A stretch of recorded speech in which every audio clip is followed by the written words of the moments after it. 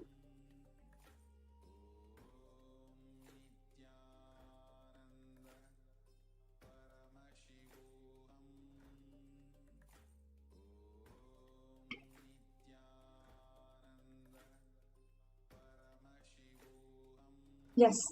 Now we'll enter into the next segment as we're starting to get closer and closer to the Bhava Samadhi Darshan of Bhagwan Venkateshwara. Yes, and we're going to be understanding the offerings of Bhagwan Sri Venkateshwara that each and every one of you can offer today. The next slide, please. Yes, the first offering which we have today is Niluvu Dopadi.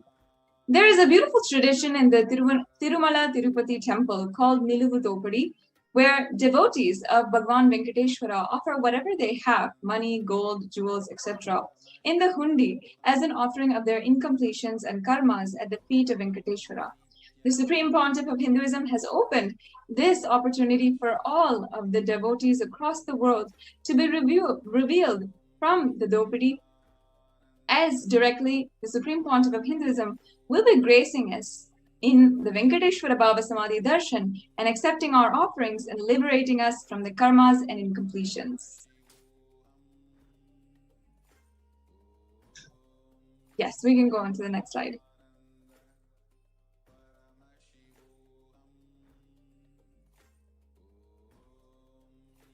Now, first of all, let us understand what is the Niluvu Dopadi.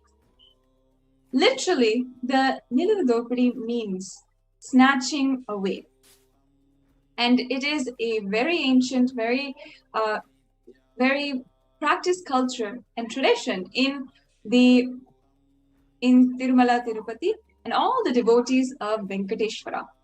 And during this Niluvu Dopadi, it really means that Bhagwan Venkateshwara is going to snatch all away the karmas, incompletions, and all of anything that is standing in between whatever is making us manifest, whatever is stopping us from manifesting wealth, abundance, and prosperity. So what it really does, this beautiful tradition where Bhagwan Venkateshwara, we are praying to him to literally snatch away everything that is stopping us from experiencing Bhagwan Venkateshwara and the oneness in any aspect of our lives. So Offering our jewels is representative of all of our karmas. And literally, Bhagavan Venkateshwara snatches that away and we offer it at his feet.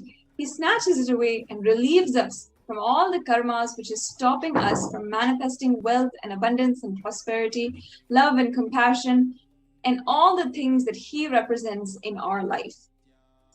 So if you are stuck in any loans, or if you are continuously going from job to job, not having stability in employment, or if you are unable to manifest wealth, the wealth that you want in your life, to manifest your dreams, to manifest everything you want into reality, and if you are constantly unable to find a solution, find and save money in your bank or your household in order to find some kind of job security and find some kind of security in life, whatever money that you are earning is simply going away without you even spending, or without your conscious efforts for it, and it's simply getting spent away. And also, if you feel, or if you actually are constantly getting cheated with money and other people are somehow strategizing to take away your money, and if this is continuously happening and you face this several times, this Niluvu Dopadi offering is a way that you can break through all of these.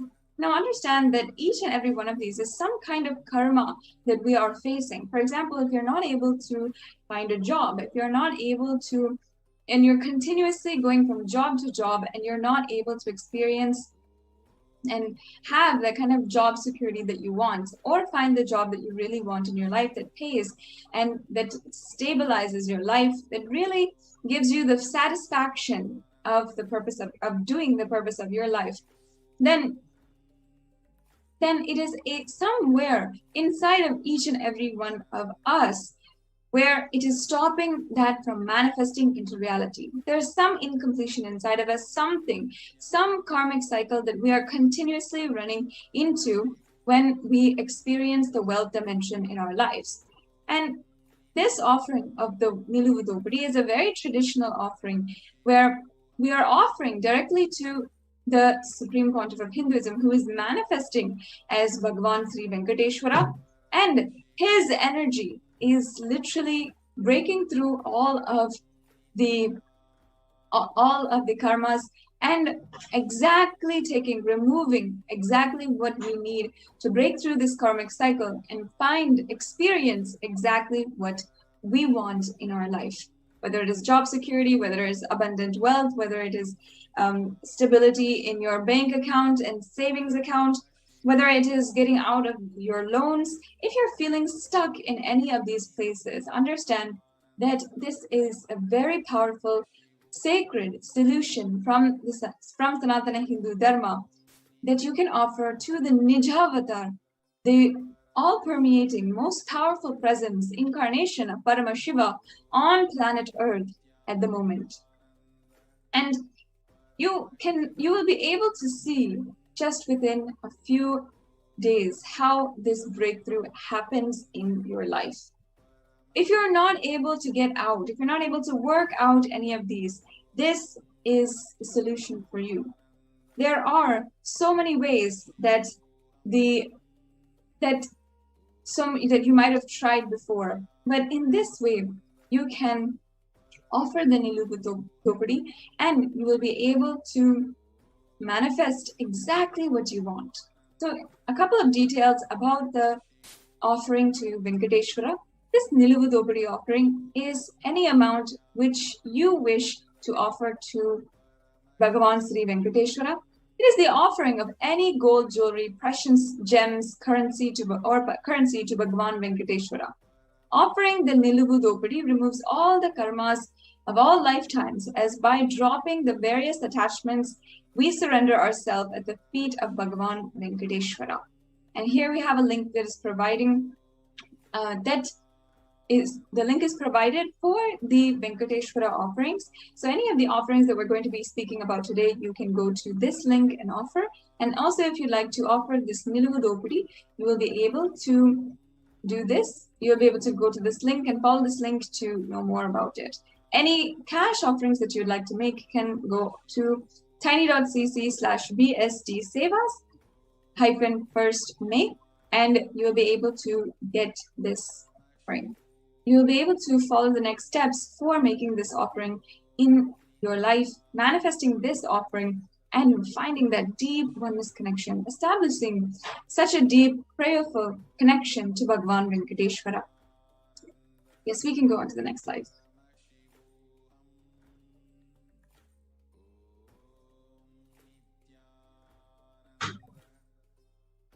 Yes. Now, during one of the offerings to Bhagavan Sri Venkateshwara is the Sankalpa offering. This offering is, it can be $1 even. And the Shastra Pramana here is written from the Venkateshwara Namavali, from the Padma Puranam. And the Sankalpa offering is just a $1 offering that you can make today.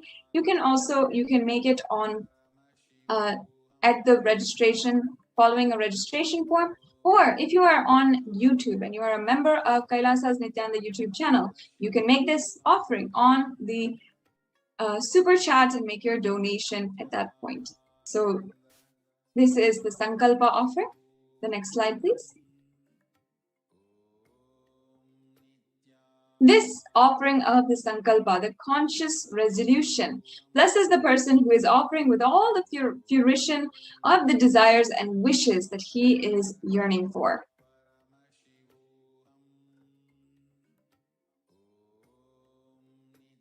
Now, the next offering is the Swarna Ashtottara Kasu, meaning the pure gold coin with each one of the 108 names, sacred names of Sri Venkateshwara.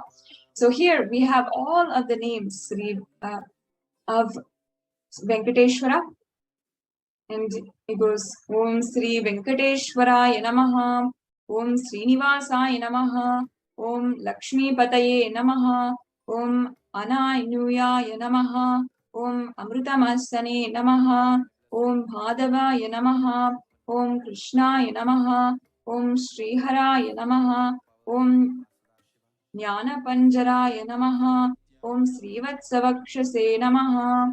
Like this, the Swara Ashtottara Namavali is chanted in your name, and it goes on to 108 names, and for each name, one gold coin is offered. This offering is for 75 USD, 151 USD, or 251 USD. You can choose which level of offering you would like to make. And in this offering, yes, we can go on to the next one.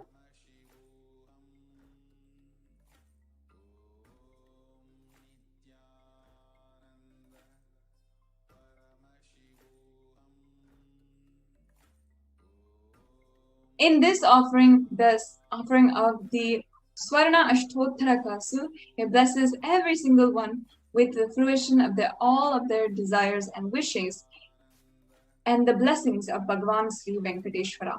So as you can see, there was 108 names chanted of Bhagavan Sri Venkateshwara, and with each one gold coin is offered. This offering is once again 75 USD, 151 USD, or 251 USD.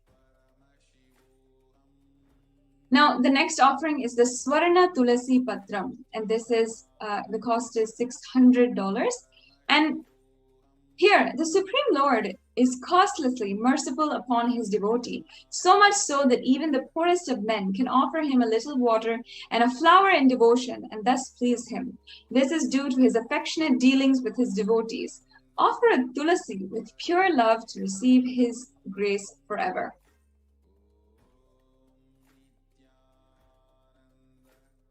The next offering is the Swarna Padma Pushpa, which is also $600.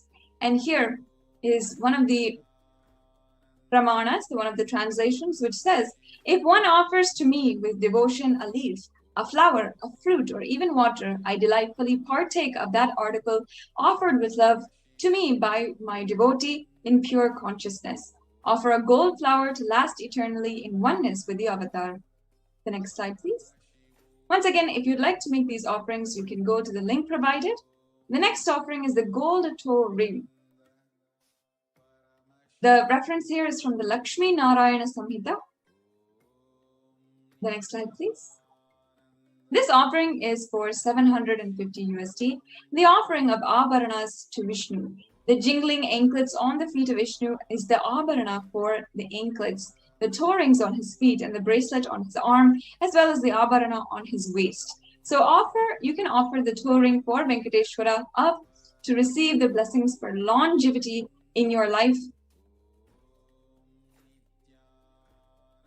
and have a prosperous life. We can go on to the next slide. Yes, so now we have the pramana for the Pratyakshapada Puja, the next level of offering. This offering, the pramana is from the Guru Gita verse.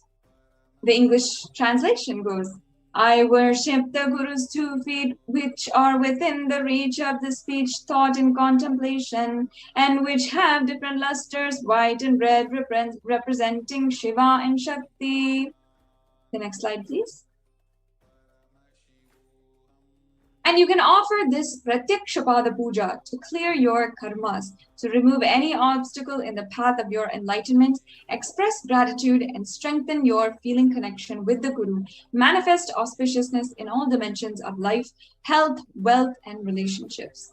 This Pratyakshapada Puja is a unique offering that you can make directly to the feet of the living incarnation of Paramashiva and directly to Bhagavan Sri Venkateshwara, the embodiment who manifests Bhagavan Sri Venkateshwara in this Bhava Samadhi Darshan. This offering is 1008 USD, and you can follow the link provided for this offering. Next slide, please.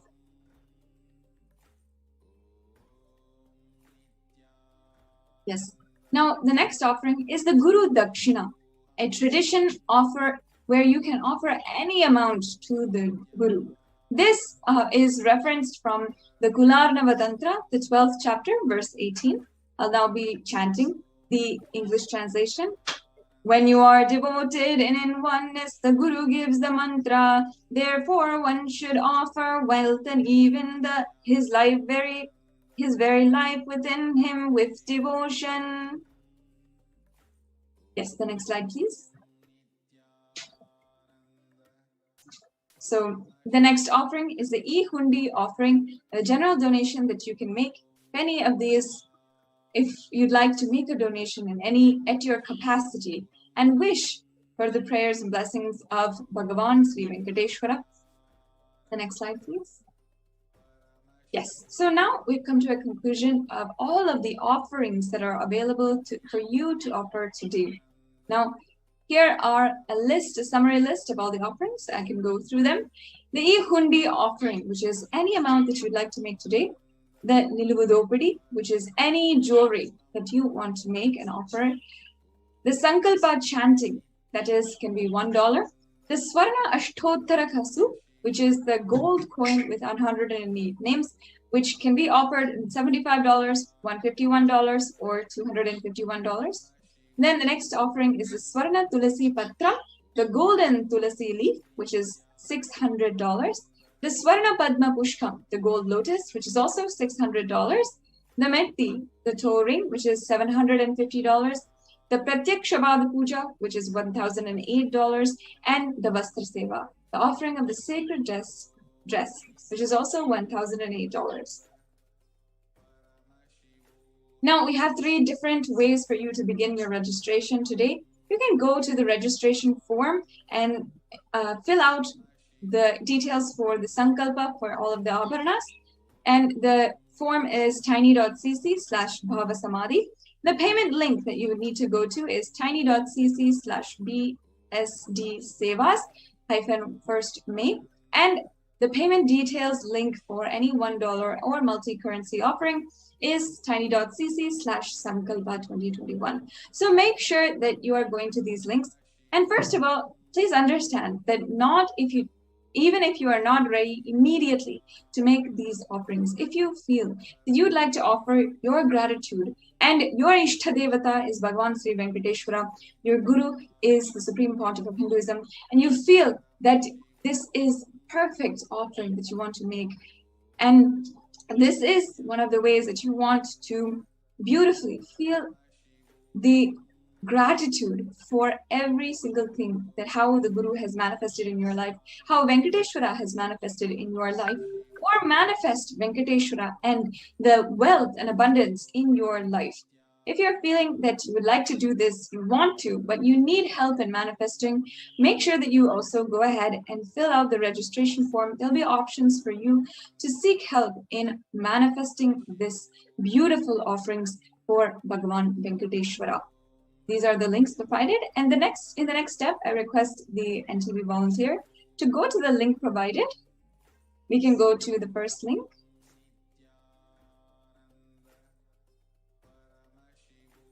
Yes, it'll take a few minutes. I think we're just getting ready.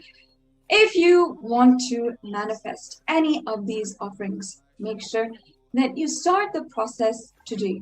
Just by filling out this form, you can start the process and start manifesting this in your life. You will see how just within a few days, a few weeks, just with your intensity and your intention to make this offering to Bhagavan Sri Venkateshwara, you will manifest this offering before Guru Purnima. You'll be able to manifest how much ever you want, whatever you want, with simply the intention to make this offering towards your Guru and Bhagavan Sri Venkateshwara himself. Today, during the Bhagavan Sri Venkateshwara program, as far as we have come, we have gone through, we've understood the powerful cognitions of Bhagavan Sri Venkateshwara. We've understood the sacred science of wealth consciousness. We have done the exercises associated with how to manifest wealth in our life, how to break the binding cognitions that we have and manifest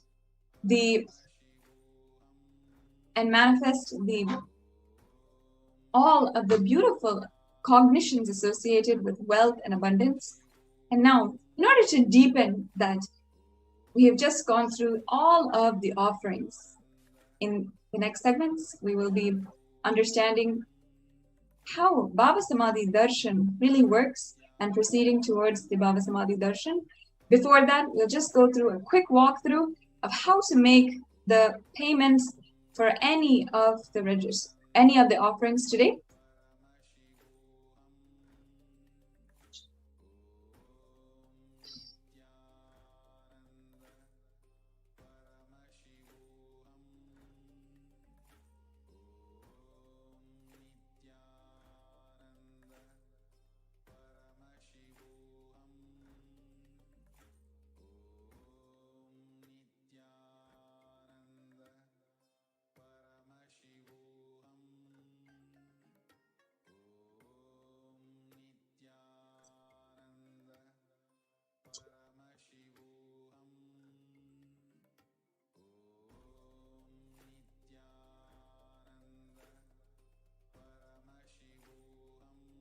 Yes, I request the volunteer to begin the screen share.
Paramashivoham.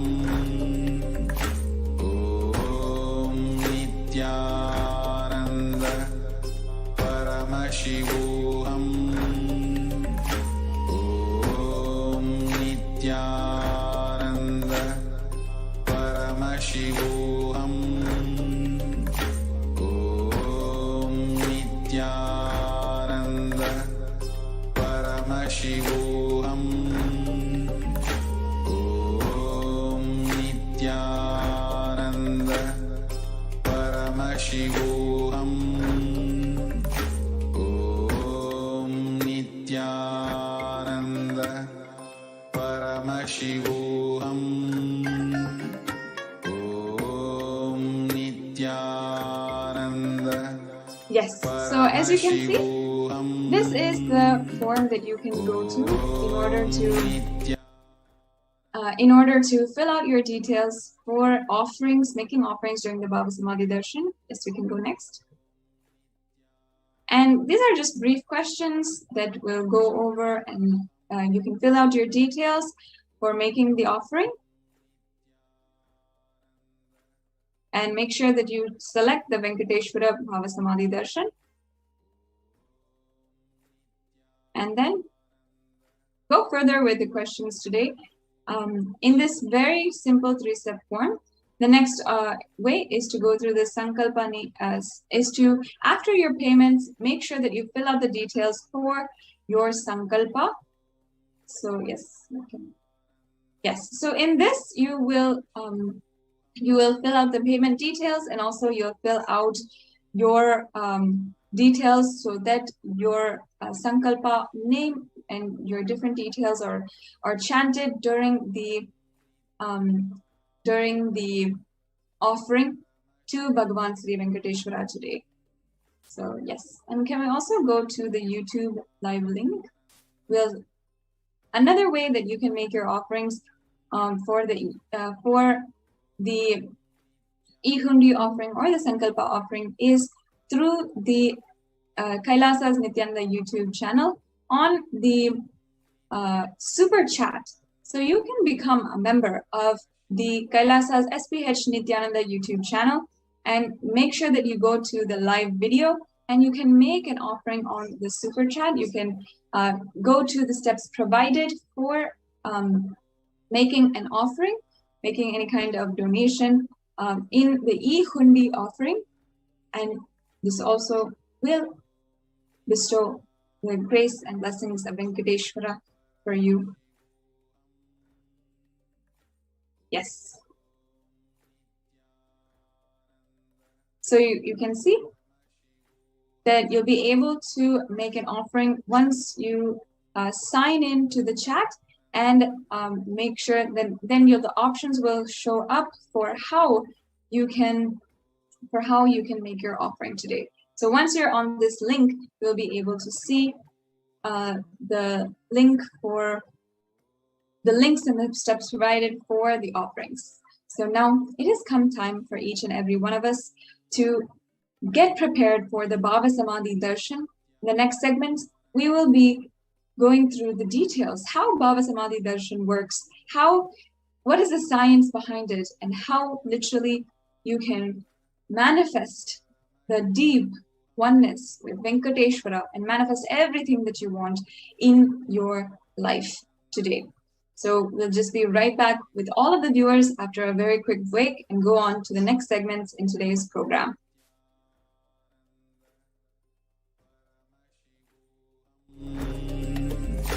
Om Nithyananda Paramashivoham. Om Nithyananda Paramashivoham. Om Nithyananda Paramashivoham. Om Nithyananda Paramashivoham. Om Nithyananda Paramashivoham. Om Nithyananda Paramashivoham. Om Nithyananda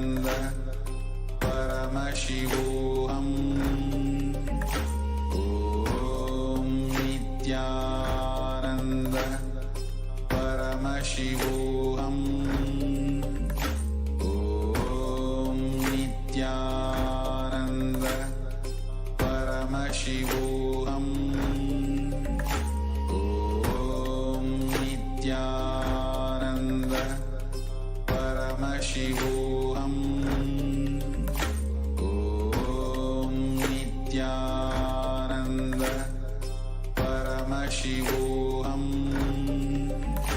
Om Nithyananda Paramashivoham.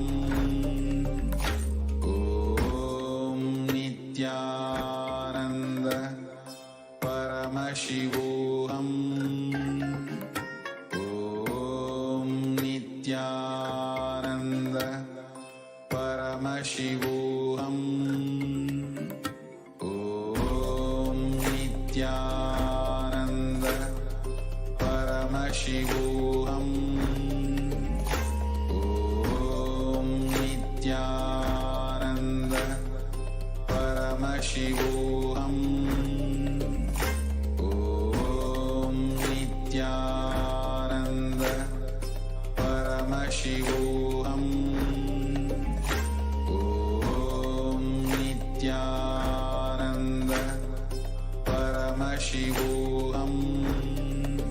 Om Nithyananda Paramashivoham. Om Nithyananda Paramashivoham. Om Nithyananda Paramashivoham. Om Nithyananda Paramashivoham. Om Nithyananda Paramashivoham. Nithyananda. Welcome back, dear viewers. And as all of us are preparing for receiving the Bhava Samadhi Darshan, Bhagavan Venkateshwara, it is now time for all of us to understand what is Bhava Samadhi Darshan and how do we prepare ourselves for the Bhava Samadhi Darshan. So in this segment, all of us are going to be seeing about how we can prepare ourselves to receive the darshan, what we can do, and what is the Bhava Samadhi Darshan. So let's all enter into the segment. So the Naivedyams that can be offered to receive Bhagavan Venkateshwara are ghee rice, tamarind rice, sweet pongal, curd rice, and fruits. The next slide, please. Now let us enter into understanding what is the Bhava Samadhi Darshan. The next slide. Yes, anybody has a prayer request that you want to submit, you can go ahead and submit to tiny.cc/BSD prayer request. The next slide, please.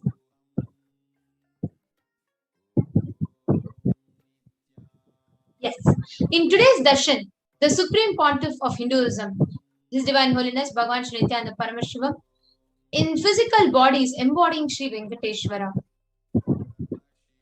So anyone and everyone who's wishing to offer to Sri Venkateshwara can make an offering today. And when SPH is expressing as Nija Avatar of Sri Venkateshwara during darshan, you will be able to receive the blessings to awaken the wealth consciousness in you. The next slide, please.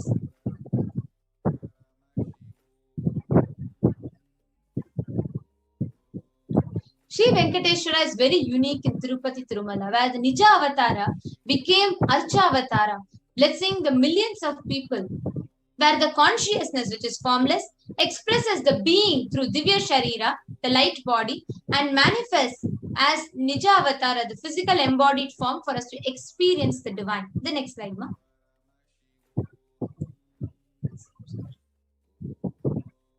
The next slide.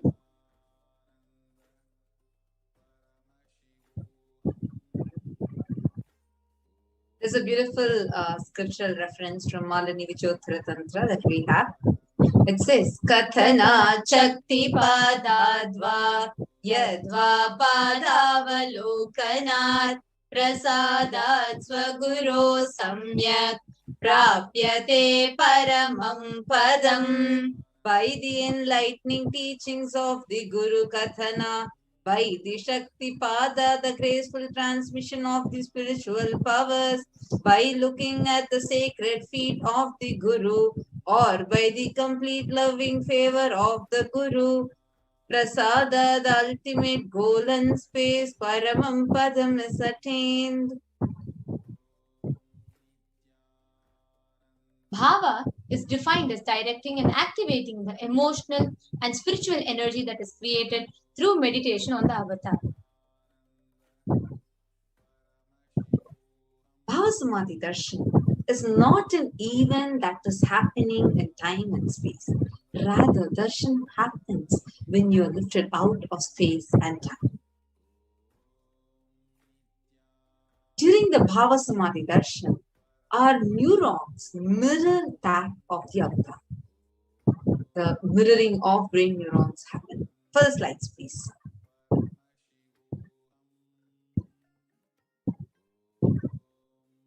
You can go to the next slide.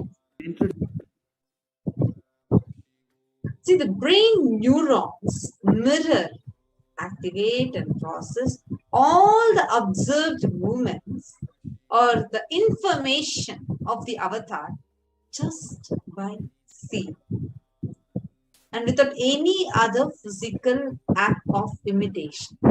That is, our entire body. You can keep going for the slides, ma'am.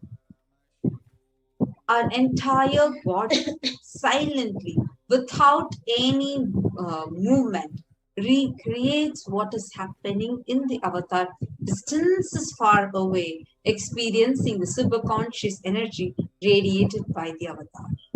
The next slide, please. The science of Bhava Samadhi Darshan knows no distance, a phenomenon that modern science is just discovering in terms as quantum tunneling. The next slide, please. Now, what is the quantum tunneling? Our thoughts per second reduces significantly and we'll be like relaxed into the space beyond thoughts to thoughtlessness, and we'll become mentally at ease in coexisting with the divine without any kind of duality. Now, this science happens through the quantum entanglement or quantum tunneling, which is unconditioned by the parameters of time and space. Now, what is this? How does this happen? What is the science behind this? Actually, just wanted to explain the quantum tunneling science over here, just to give a brief explanation. When a low energy electron is wanting to cross an energy barrier, let's say that, so in quantum physics, an electron is considered both as a wave as well as a particle. So if it is acting as a particle, it cannot cross the energy barrier. Whereas when it is acting as a wave, it can propagate through the energy barrier. And that science is called as the science of quantum tunneling. You know, in Chaitanya Charitamrita, there's a beautiful instance where Bhagavan Shri Krishna just sees his own reflection on a jeweled wall. And he was amazed and said, "How unprecedented and astonishing is this deep, indescribable sweetness of mine. Alas, when I see it, even I become greedy to enjoy its sweetness, just like Radhika. When I see my own sweetness in the mirror, I become eager to taste it, but I can't. After due consideration, I find that the only way to relish the sweetness is through the constitution of Sri Radhika." Next slide. The Bhava Samadhi Darshan is a science of Nijavatara, the physical form manifesting the formlessness. See, the consciousness, the pure formless, expresses through the being, through the light body, the Divya Sharira, and manifests in the embodied form, the physical form, for us to experience that same, experience the Paramashiva in us. So understand the formlessness manifesting through the form, and that through the Divya Sharira, and that manifesting through the physical form is Bhava Samadhi Darshan. For the slides form. So today we are going to be experiencing where Bhagavan Parandama, the pure formlessness, manifests through the being of Mahavishnu and manifests through the Nijavatara of Bhagavan Venkateshwara. Next slide, please. You can keep going to the next slides. Next slides. Next slide, please. You can see all these are different examples. Next slide, please. Next slide. Understand, the Archavatara, the deity, reflects the consciousness and the manifestation of superconscious energy. So all the deities in the temples are reflecting. But unfortunately, we human beings are not mature enough to get these higher level experiences directly from the deities. That is why, to bridge this gap, the most compassionate form, the avatar, Nijavatara, descends, bridges this gap and creates the experience of the superconscious energy in all of us. When we have the Bhava Samadhi Darshan of the Nija Avatara manifesting various dimensions of Paramashiva, the auspicious components and powerfulness of those dimensions of Paramashiva are awakened in us. The dimension of Paramashiva manifesting in the Nijavatara for us to experience the same is Bhava Samadhi Darshan. Bhava Samadhi Darshan is a direct experience of causeless bliss. During Bhava Samadhi Darshan, our whole being will come alive and celebrate with the energy wave of existence. The next slide. And what happens is at that point, your very muscle memory starts imbibing. Your very muscles start imbibing and radiating Paramashiva. The next slide. Bhava Samadhi Darshan is like a window to the infinite expanse of consciousness.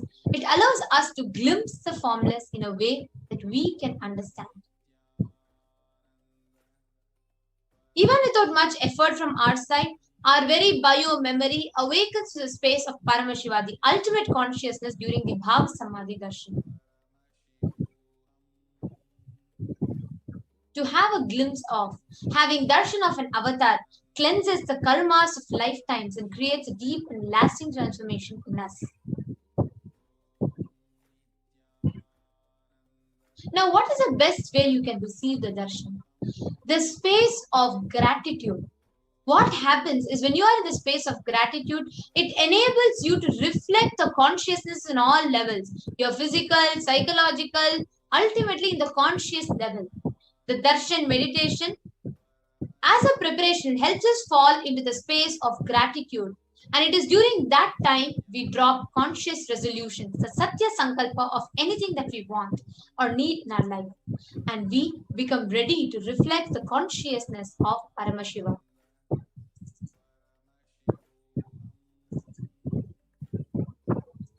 The next slide, please. Even when the mandala, even if one mandala enters into our system 3 times, we will manifest a powerful cognitions. The next slide, please.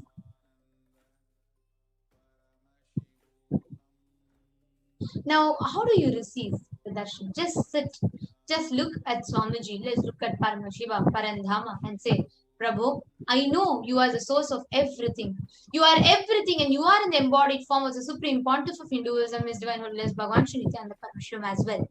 Now, you are the source of both. Let me connect with you. Let you reveal yourself to me. Let me be in the Bhava Samadhi of you. Now, in that same space, please take a minute or two to set up the Panchopachara Puja kit. The next slide, ma. And you can set up the items projected: sandalwood powder, flowers, incense, lamp, the offering of food, the Naivedyam. Please set up all of them. Take a few minutes to set up and keep. Now, with this, we are now going to be entering into the Paramashiva Dhyana Mantra. Paramashiva Dhyana Mantra are powerful chants through which literally the avatar himself enters inside you. Anybody who listens to this Dhyana Mantra can manifest anything that they want in their lives. Today, we are actually going to be offering our prayers to all the lives that are lost due to the building collapse in the US. And we are also praying for all the lives that have been lost due to COVID or any of the black fungus and other diseases. We're also going to be offering our prayers to all the people that are infected through any of these viruses, pathogens. We're also offering our prayers for all the people who are having financial issues, economic crisis due to this pandemic. We're offering our prayers to all the people who are stuck in your loans or debts so that you have a breakthrough. We're offering our prayers so that you can experience your wealth dimension in its fulfillment, so that you can come out of all your financial issues, come out of all your financial obstacles, and for you to be able to get rid of the poverty consciousness so that you are able to experience the stability in wealth, so that you are able to manifest wealth abundance, so that you are able to have auspiciousness manifesting, so that you are able to experience the complete fulfillment in your wealth dimension, so that you are able to have the ultimate breakthrough in your wealth dimension. Now, let us all enter into the Paramashivoham. Please sit straight with your head, neck, and spine in a straight line. Om Nithyananda Paramashivoham. Om Nithyananda Paramashivoham. Om Nithyananda Paramashivoham. Om Hri Nithyanandaya Namaha. Om Ham Haum Shivaya Namaha. Om Nithyanandam Paramasukadam Kevalam Jnanamurtim Dvandvatitam Gagana Sadrisham Tattvamasyaadilaksham Ekam Nityam Vimalamachalam Sarvadi Sakshi Bhutam Bhavaditam Triguna-rahitam Sadgurum Tam Namami. I surrender to that Sadguru who is the eternal bliss, the bestower of supreme happiness, the one who is the embodiment of wisdom, who is beyond duality, who is omnipresent, to whom the supreme goal is giving enlightenment experience, who is eternal, pure and unshakable, who is the silent spectator of all thought processes, who is beyond emotions and is without the three qualities called sattva, rajas and tamas. When you make a conscious resolution in the presence of the avatar, the power of the sankalpa itself will deliver the experience and manifest the reality. Mamopata samasta duritakshaya dvara bhagavat Shri Nithyananda Paramashiva Prityartham. I am taking this conscious resolution today for destroying all my karmas and sins, and in order to please Bhagavan Shri Nithyananda Paramashivam. Asya Devadevasya Mahadevasya Akhilanda Koti Brahmanda Nayakasya, who is the God of all gods, who is the greatest of gods, the lords of universes and multiverses, and who is the Lord of the cosmos. Sakala Jagat Srishti Sthiti Samhara Tiro Bhava Anugrahakya Panchakritya Parayanasya, the one who does the cosmic actions of creation, sustenance and rejuvenation, pulling out of liberation, pulling out of delusion and liberation. Adhimadhyantarahitasya Prameya Parakramasya Tattvartha Gocharasya, the one who is the beginning, middle and end, the one who is immeasurable. Akara Ukara Makaratmaka Pranavatmakasya Vrishabharudhasya Mahadevasya Kamikadivatulanta Mahatantrakya Shaivagamaswarupasya Sakala Nigama Gamaswarupasya Shuddhadvaita Shaiva Swarupasya Nithyananda Padastasya Nithyananda Swarupasya Shuddha Sachidananda Vigrahasya Rupa Rupatitasya Sakala Nishkala Swarupasya Nitya Niranjana Niramaya Nirvikara Akhandadi Visheshanasya Shri Nithyanandeshwari Parashakti Sameta Shri Nithyanandeshwara Paramashivasya Shri Nithyanandeshwari Parashakti Sameta Shri Nithyanandeshwara Paramashiva Avatara Bhutasya Sarvadeva Devi Swarupasya Bhagavataha Shri Nithyananda Paramashivasya Cha Prityartham Shubhe Shobhane Muhurte Adya Brahmanaha Dvitiya Pararte Shri Shvetavaraha Kalpe Vaivasvatamanvantare Ashtavinsatitame Nitya Yuge Pratame Pade Jambodvipe Bharata Varshe Bharatkhande Meroho Dakshine Parshve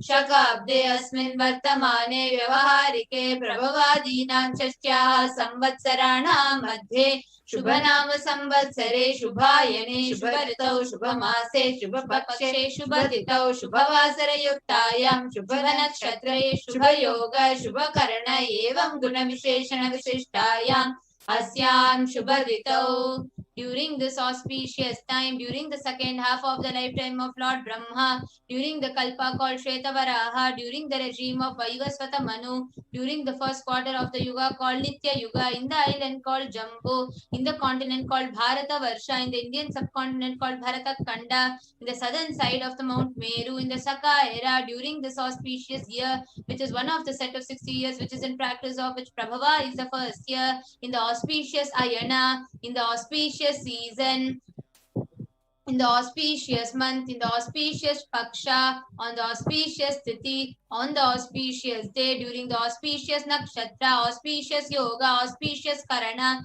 during such an auspicious moment, Adi Kailase Kalpavrikshasya Daha Nithyananda Nagare Smrita Smritana Muktidayake Mahakshetre. Now, we request all the participants that you're offering this for yourself or for someone else. If you are offering for a meal, kindly chant the meal names now. Namadheyasya. Now we request all the participants, whether you're offering for yourself or for others. If you're offering for a female, please chant the names of the females now. Namnyaha cha yajamana namavayoho sahakutumbanam bandhuvarganam dayadivarganam mitravarganam sodaravarganam samesham. For all those who are participants who send me with their families, relatives, inheritors, friends, brothers and everyone. Sarvabhishta siddhyartham sarvamangala vapyartham uttarottaranava chinna tiralakshmi prapyartham. Always let that be all types of good and auspiciousness. Always let that be unbroken flow and steady flow of abundance, prosperity and wealth. Kutumbe sarvesham sarvabhishta siddhyartham chintita manoratha vapyartham. Let the family always have all kind of auspiciousness and anything which is desired be fulfilled. Samesham adhivyadhi nivrityartham samesham chiradhipada paryantam vidyamananam sameshu angeshu janita janishyamana sakala vidanana vidaroganam Vyapohatham tadvara rogudridagatra siddhyatam. Let all chronic diseases be healed. Let all kinds of diseases and disorders in the body, starting from head till toe, which has occurred or which is yet to occur in the various parts of the body, be healed. Let the strong, diseaseless, healthy, and handsome and graceful body be obtained. Samesham parekatra bhishcha kritakarishyaman sakala vida mantra tantra yantra vishachurna abhichara stambhana marana uchatana vitveshana vashikaranadi mantrika prayogevyaha rakshana prapyartam tadvara samesham sarvabhishta siddhyartam. Let the protection be obtained from all the evil effects of the acts performed by people either in the past or yet to be performed in the future, through the use of mantras, tantras, yantras, poisonous pills, employing spells for malevolent purposes, like making a person immobile, killing a person through vomiting, diarrhea, upsetting and ruining the health, poisoning and hypnotizing, etc. Apamrityu dosha nivrityatam kala mrityu akala mrityu durmrityu nivrityatam. Let all the doshas, ill effects related to death like destined death, unnatural death, fatal death be removed. Samesham anta drishti, bahi drishti, krura drishti, vyapara drishti, anukula drishti, pratikula drishti, ityadi sakala vida drishti dosha nivrityartham. Let all the effects of evil eyes from known and unknown sources, effects of cruelty, filled eyes, evil eyes of business enemies, effects of evil eyes of people who may project as if they are our well-wishers, and the effects of evil eyes of people war against our well-being be removed. Samesham anta shatru bahi shatru krura shatru vyapara shatru anukula shatru pratikula shatru ityadi sakala vida shatru badha nivrityartam. Let all the effects of inner enemies and outer enemies, fierce enemies, business enemies, enemies who project themselves as good and enemies who work against our well-being be removed. Samesham Matushapadhi Sakalala Shapanam Vyapohanartham. Let the effects of all curses right from the mother be removed.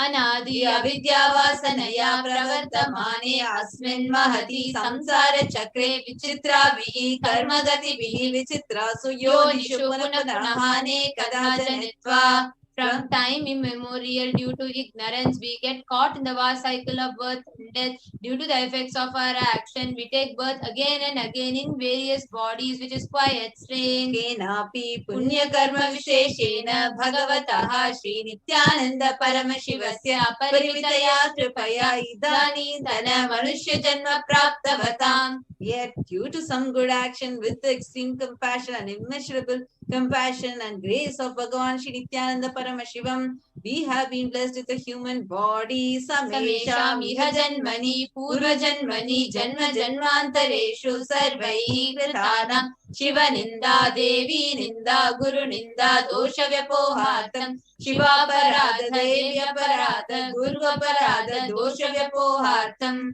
Any kind of abuse we may have done to Paramashiva, Parashakti and Guru in the present birth, past birth or any of the births be removed. Any kind of crimes, offences committed against Paramashiva, Parashakti and Guru be removed.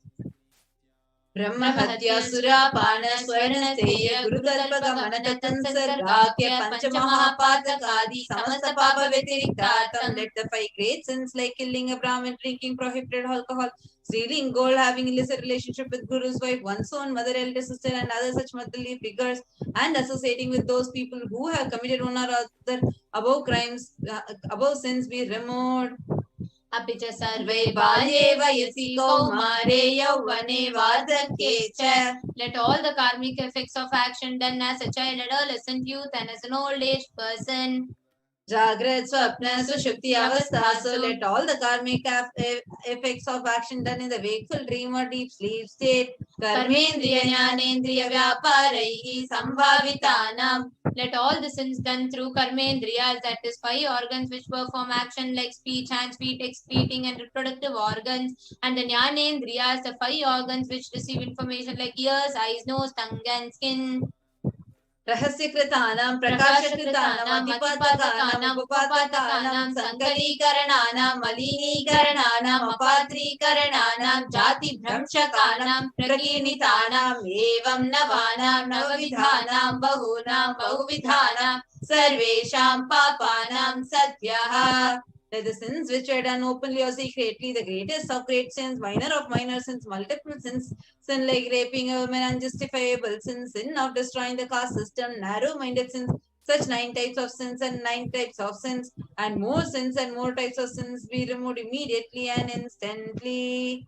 Apanodana dwara samasta mangala prapyatam Shiva bhakti devi bhakti guru bhakti siddhyatam Paramashiva shakti Paramashiva shakti siddhyatam. Through the removal of sins, let us be showered with all the auspiciousness. Let Paramashiva Bhakti, Devi Bhakti, Guru Bhakti be obtained. Let the state of Paramashiva, space of Paramashiva and powers of Paramashiva be obtained. Kutumbe Sarvada Sanmangala Prapyartam Anyonya Prema Vividyatam Purnatva Siddhyatam Sarva Panivrityatam. Let the whole family always be showered with all auspiciousness. Let the mutual love bloom among all the people. Let completion happen. Let all the mishaps be removed. Shiprarogya-vaptyartam ayur-vivrityartam. Let healthy body be obtained instantly and immediately. Let longevity be bestowed. Vyapare udyoge sarvajanavashikaranartam tadvara unato natasthana praptyartam. Let your charisma impress everyone in business and job. Then through that let you attain the best of the best position. Bahudana saukya praptyartam griha kanaka pashuputra pautra dhanadhanya saukya praptyartam. Let extremely wealthy and happy life happen. Let various wealth be showered in the form of house, gold, cattle, children, grandchildren, money, grains, and all comforts related to the worldly life. Adityadinam navanam grahanam dosha pida nivaranartham adityadinam navanam grahanam anukulyata siddhartham. Let all the malefic effects through the 9 planets be removed and let the auspiciousness bestowed by the grace of the 9 planets. Bhumyantarikshe vidyamana bhuta preta pishacha rakshasa brahma rakshasa vetala kushmanda dakini shakini ityadi sarvarishta nivaranartham. Let all the evil effects that causes calamities on planet Earth, the evil effects from various demonic beings like bhuta, preta, dead people, pishacha, demons, rakshasa, brahma rakshasa, vetala, ghosts, kushmanda, the class of demons, dakini, little devil, shakini, kind of female demon be removed. Manovyakulata nivaranatham, let the mental confusion and worry be removed. Prarabdhe karmani, karishamani karmani, adidaivika, adibhautika, adhyatmika vigna nivaranartham.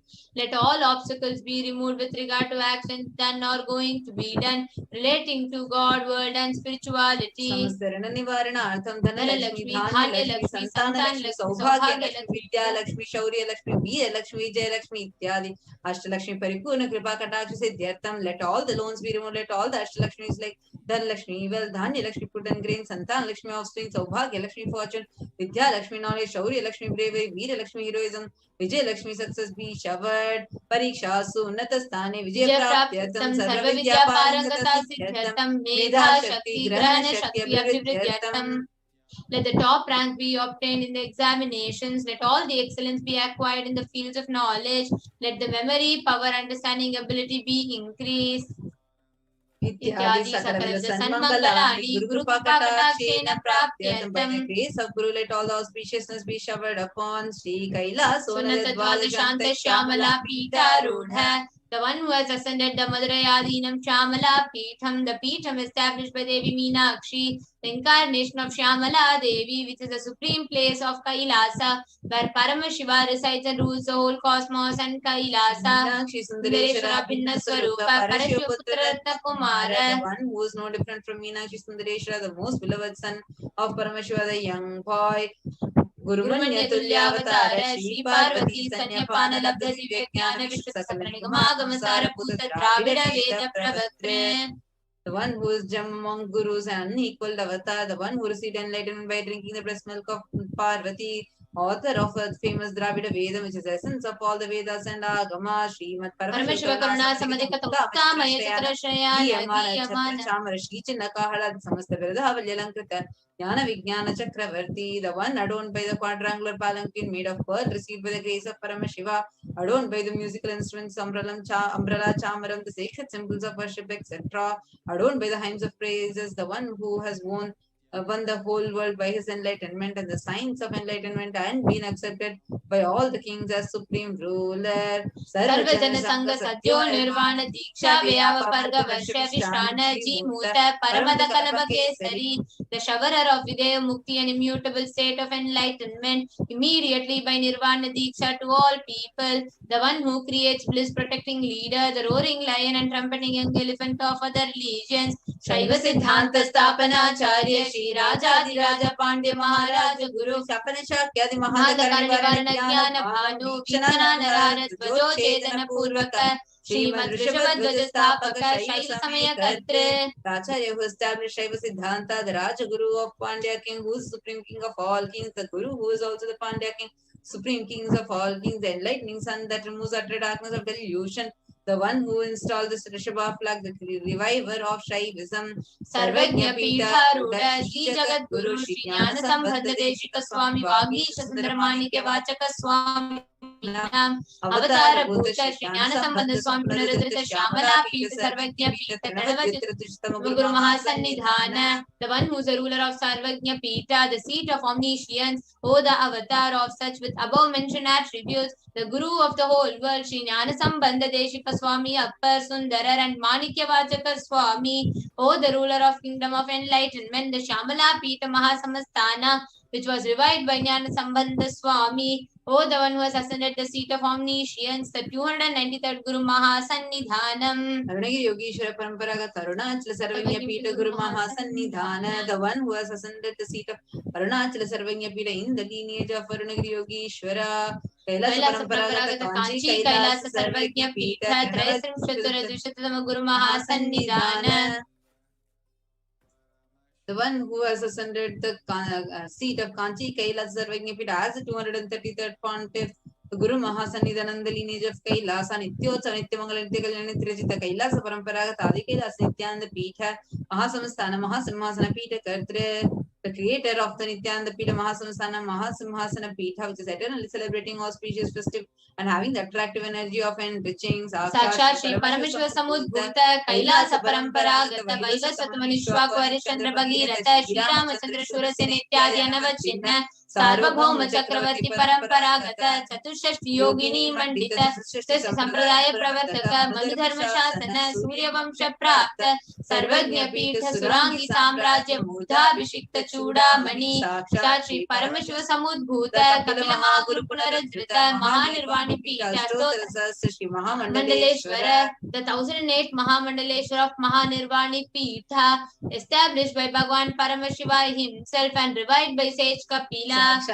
Shri Paramashiva Simhasana Abhishikta Samasta Gananayaka Shri Mahaganapati Samarambhanama Chinna Pitadishwara Guru Parampara Prapta Atla Pita Shtodra Sastram Ashtodra Sastra Shri Atla Pitadishwara, the 1008 Shri Atla Pitadishwara of Atla Pita, which has an unbroken lineage of Pontiff starting from Bhagavan Mahaganapati, who is the leader of Ganas and who was coronated by Bhagavan Paramashiva himself. Dharma Mukti Swarga Puraswarana Pita Trayo Vimsha Guru Mahasannidhana, the 23rd Guru Mahasannidhana of Dharma Mukti Swarga Puraswarana Pita, Kailasa Paramparaga Adi Pita Sarvagnya Pita Jagat Guru Shri Kailasa Punaruddharaka Shri Kailasa Paramacharya Srimad Paramahamsa Parivrajakacarya Varya Satchidananda Pranavasrupa Shodriya Brahmanishta Jagat Guru Shri Bhagavad Shri Nithyananda Paramashiva Shri Jnana Sambandha Deshika Paramacharya Swaminam Prityartham, who is in the state of Paramahamsa, the Acharya of all sannyas and Parivrajaka's embodiment of the pure truth, consciousness and bliss, the embodiment of the sacred syllable Om, the knower of the Vedas, the one who establishes super consciousness. Tesham Padara Vindayoho Bhakti Siddhartam Guru Kripa Katakshina Siddhartam Ksemastairya Vijaya Arogya Aishwarya Nam Abhirudyartam Dharmata Kamokshita Vida Palapurashata Siddhartam Samasta Duritopashantyartam Samasta Mangala Vaptyartam Shri Nithyananda Paramashiva Prasadena Sakurum Vastya Jnana Vairagya Jivan Mukti Praptyartam Cha Shri Nithyanandeshwara Parashit Sameta Shri Nithyanandeshwara Paramashivasya Shri Nithyanandeshwara Parashit Sameta Shri Nithyanandeshwara Paramashiva Avatara Bhuta Sarvadeva Devi Swarupasya Bhagavataha Shri Nithyananda Paramashivasya Cha Dhyana Shodasopachara Sarvopachara Archanaradhana Puja Prathanam Karishye Om Ananda Gandhanilaya Namaha Om Bhavaroga Beshjaya Namaha Om Kalpatarave Namaha Om Pashupate Namaha Om Parshvimochakaya Namaha Om Nivsita Paladayakaya Namaha Om Bhagivritti Parivartakaya Namaha Om Adi Vyadhi Vinashakaya Namaha Om Samasta Kalyana Gunanvitaya Namaha Om Bidadi Purishaya Namaha Om Shri Kailasapati Namaha Om Shivashakti Surupaya Namaha Om Shri Nithyanandaya Namaha Om Ham Om Shivaya Namaha Om Shri Nithyanandeshwari Parashit Sameta Shri Nithyanandeshwara Paramashivaya Namaha Om Shri Nithyanandeshwari Parashakti Sameta Shri Nithyanandeshwara Paramashiva Avatara Bhuta Sarvadeva Devi Swarupaya Srila Shri Bhagavat Shri Nithyananda Paramashiva Shri Jnana Sambandha Deshika Paramacharya Swami De Namaha Om Nithyanandam. Now let us all enter into the meditation and get ready for the Bhavasamadhi Darshan of Bhagavan Venkatesh. Please sit straight. Sit with your head, neck and spine in a straight line. Close your eyes. Breathe in and breathe out deeply and slowly. Start chanting Mahavakya. Om Nithyananda Paramashivoham. Om Nithyananda Paramashivoham. Om Nithyananda Paramashivoham. Continue to be a deep meditative space. Today, you are going to experience abundance, wealth, auspiciousness, and all the powerful qualities or dimensions of Bhagavan Venkateshwara just by having the darshan of formlessness in the Nijavatar. Get ready to receive, to invite powerfully the consciousness of wealth, manifesting through the Nija Avatara, the embodied form of the Supreme Pontiff of Hinduism. Now, let us all get ready for offering the Panchopachara Puja. Please take sandalwood paste in your hands and offer the sandalwood paste the feet of Bhagavan Venkateshwara along with the mantra. Om Gandhadvaram Durandarshan Nitya Pushtankarishini Ishwari Gum Sarva Bhutanam Tamihopahvaye Shriyam Gandhan Dharayami. Now, please take some flowers in your hands, near a sandalwood paste in your hands, and offer the flowers to Bhagavan Venkateshwara along with the mantra. Yopam pushpam veda pushpavan prajavan pashuman bhavati chandrama vapam pushpam pushpavan prajavan pashuman bhavati yevam veda yopam ayatanam veda ayatanavan bhavati pushpai pujayami. Now take the lit incense sticks in your hands and slowly wave towards Bhagavan Venkateshwara along with the mantra, and please ring the bell as you do so. Om Dhura Sidurva Dhurantam Dhuratayo Osman Dhuratitam Dhur Vayam Vayam Dhurvamastam Devanamasi Sasnitamam Papritamam Jushtatamam Vannitamam Devahutam Amritamasir Havirdanam Trigum Samadva Amitrasyatva Chakshusha Prekshema Bherma Samvita Madva Higum Sesham Dhupamagrapayami. Now, please take the lit lamp in your hands and offer it Bhagavan Venkateshwara along with the mantra, and please ring the bell as you do so. Deepaha Om Uddipya Svajata Vedopagni Niritim Mama Pasugashcha Mahyamama Jivanam Chadisho Disha Mano Higumsi Jata Vedo Gamashvam Purusham Jagate Abhibradhagnagahi Shriyamam Paripataya Deepam Darshayami. The next is the offering of Naivedyam, the offering of food. Now please take a udharani of water, hover it clockwise over the Naivedyam and offer the water to Bhagavan Venkateshwara along with the mantra. And please ring the bell as you do so. Om Madhuvatartayate Madhuksharanti Sindhavaha Madhvi Irna Santoshadhihi Madhunakta Mutoshasi Madhuvakpati Vagum Rajaha Madhudyorastu Nafpita Madhumanno Vanaspatir Madhumagum Mastu Suryaha Madhvirgavo Bhavantu Naha Madhu Madhu Madhu Naivedyam Nivedayami. The next is the offering of Aratrikam. Now please take the Arati in your hands and slowly wave it towards Bhagavan Venkateshwara along with the mantra, and please ring the bell as you do so. Aratrikam Om Rajadhirajaya Prasajna Sahine Namo Vayam Vai Shravanaya Kurmahe समे कामान् कामकामाय मह्यं कामेश्वरो वै श्रवणो ददातु कुबेराय वै श्रवणाय महाराजाय नमः कर्पूरगौरं करुणावतारं संसारसारं भुजगेन्द्रहारं सदा वसन्तं हृदयारविन्दे भवं भवानी सहितं नमामि भवं भवानी सहितं नमामि भवं भवानी सहितं नमामि कर्पूर नीराजनं सन्दर्शयामि. Now let us all get ready to receive Bhagavan Venkateshwara. Continue to be in the deep meditative space of gratitude.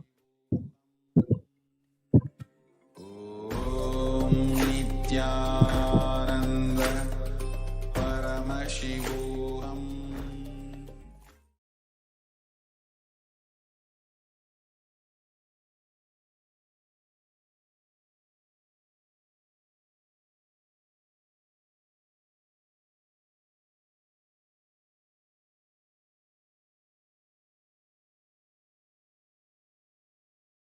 Connecting with the divine with your eyes closed is meditation.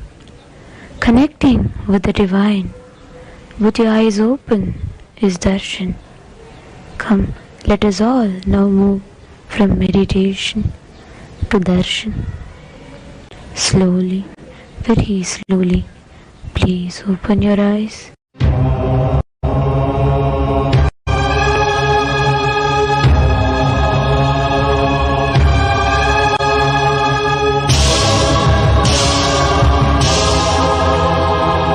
బ్రహ్మమొక్కటే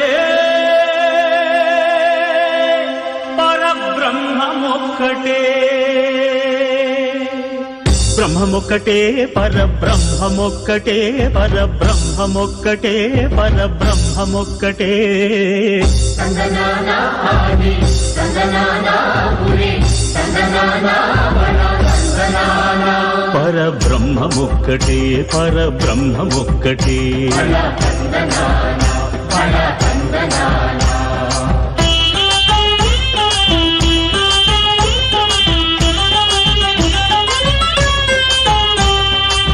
నిండార రాజు నిద్రించు నిద్రయునొకటే అండనే బంటు నిద్రాదియునొకటే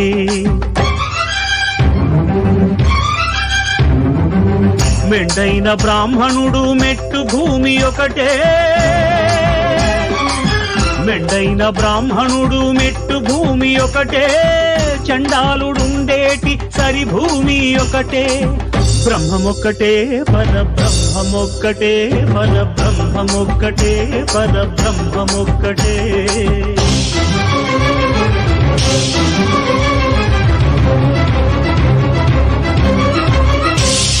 కడగి ఏనుగు మీద కాయు ఎండొకటి పుడమి శునకము మీద పొలయు ఎండొకటి కడుపుంగులను పాపకర్ములను సరిగావా జడియు శ్రీ వెంకటేశ్వరు నామమొకటే కడుపుంగులను పాపకర్ములను సరిగావా జడియు శ్రీ వెంకటేశ్వరు నామమొకటే బ్రహ్మమొక్కటే పరబ్రహ్మమొక్కటే పరబ్రహ్మమొక్కటే పరబ్రహ్మమొక్కటే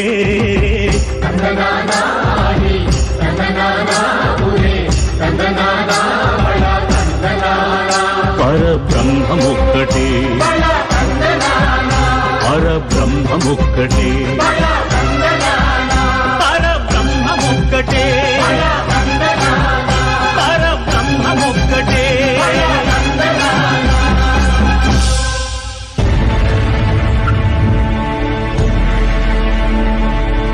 అఖిలాండ కోటి బ్రహ్మాండ నాయక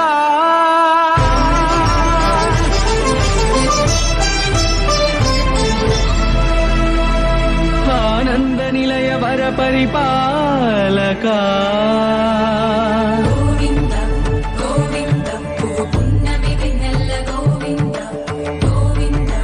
గోవింద చిని కుమాల సేవల గోవింద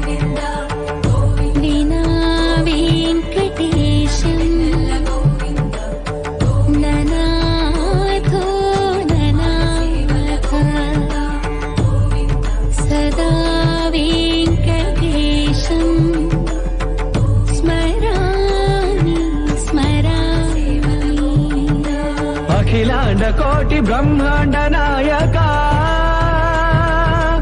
ఆనంద నిలయ వర పరిపాలక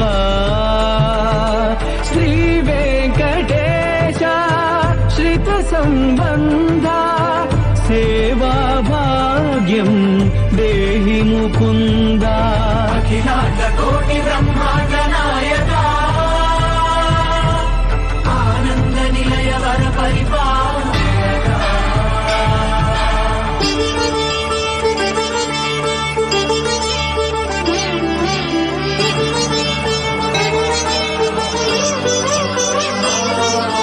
తిరుపదములకు తిరువడి దండలు శ్రీభూసతులకు సిరిహారములు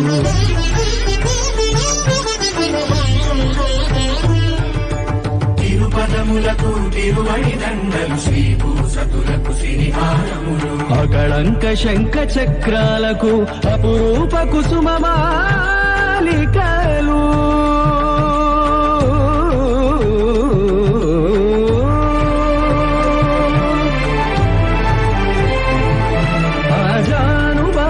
పర్యంతము అలరుల తావళహారములు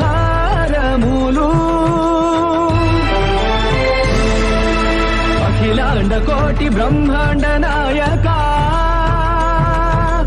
ఆనంద నిలయ వర పరిపాలక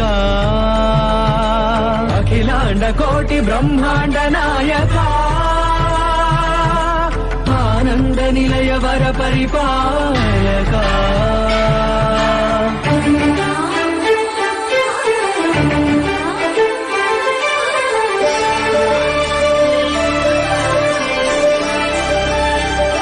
మల్లె మరుమల్లె మధుర మందార మనోరంజితాలు చంపక పారిజాత చామంతి జాజి విరజాజి సంపెంగలు కలువలు కమలాలు కనకాంబరాలు పొన్న పొగడ మొల్ల మొగలి గులాబీలు మరువందవనం మావి మాచి వట్టి వేరు కురువేరులు గరుడ గన్నీరు నందివర్ధనాలు హరిత హరిద్ర బిల్వ తులసీ దళాలు నీకోసం విరిసే నిన్ను చూసి మురిసే నీ మేలు తాకి మెరిసే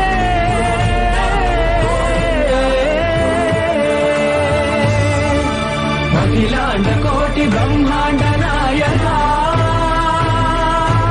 ఆనంద నిలయ వర పరిపాలక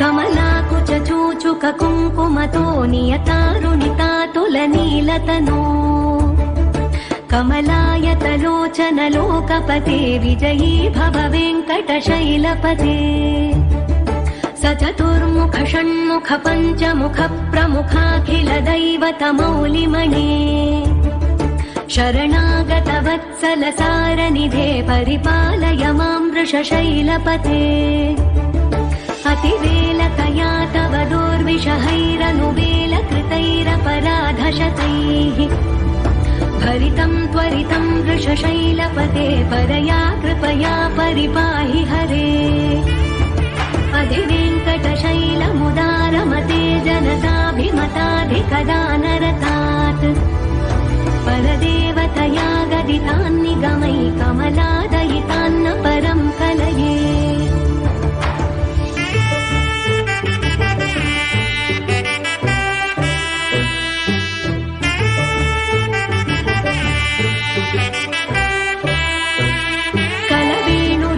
वश गोपवधूशत कोटि वृतात् स्मर कोटि समात् प्रतिवल्लविकाभिमतात् सुखदात् वसुदेव सुतान्न परं कलये अभिराम गुणाकर दाशरथे जगदेक धनुर्धर धीरमते रघुनायक राम रमेश विभो वरदो भवदेव दया जलधे अवनीतनया कमनीयकरं रजनीकर चारुमुखाम्बुरुहम् रजनीचर राजतमो मिहिरं महनीयमहं रघुराममये सुमुखं सुहृदं सुलभं सुखदं स्वनुजं च सुखाय ममोघशरम् अपहाय रघुद्वहमन्यमहं न कथञ्चन जातु भजे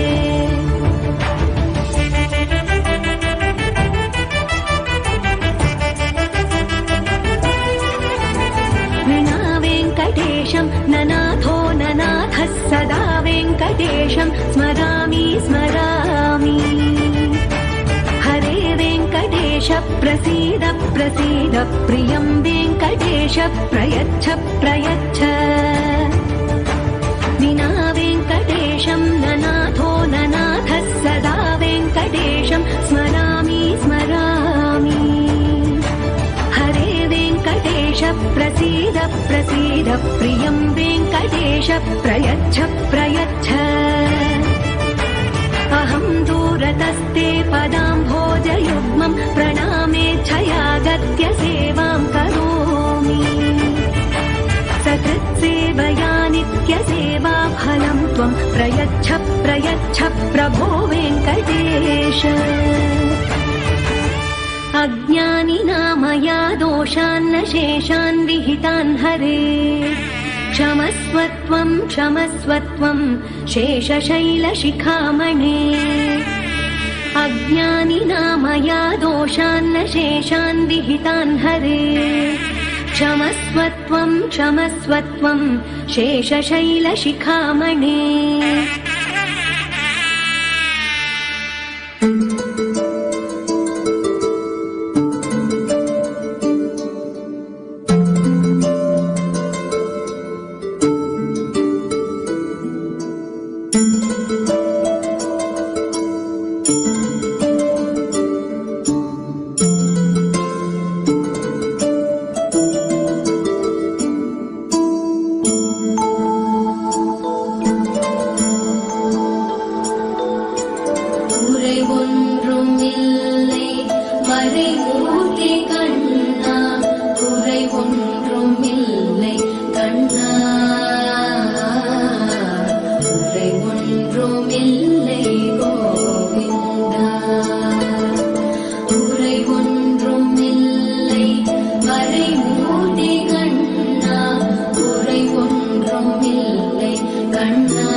వైకుంఠపురవాసం వెంకటాచల నిలయం వైకుంఠపురవాసం పంకజనేత్రం పరమ పవిత్రం పంకజనేత్రం పరమ పవిత్రం శంఖచక్రధర చిన్మయ రూపం వెంకటాచల నిలయం వైకుంఠపురవాసం.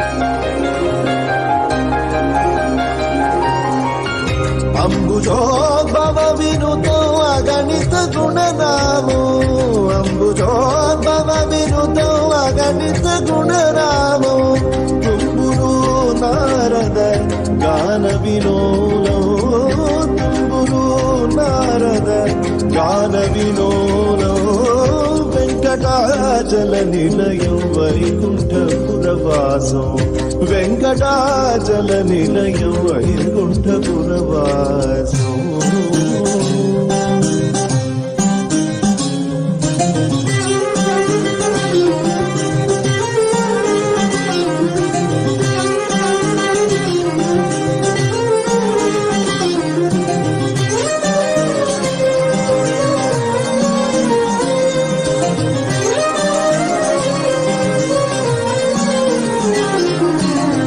మకర కుండలధరో మదన గోపాలో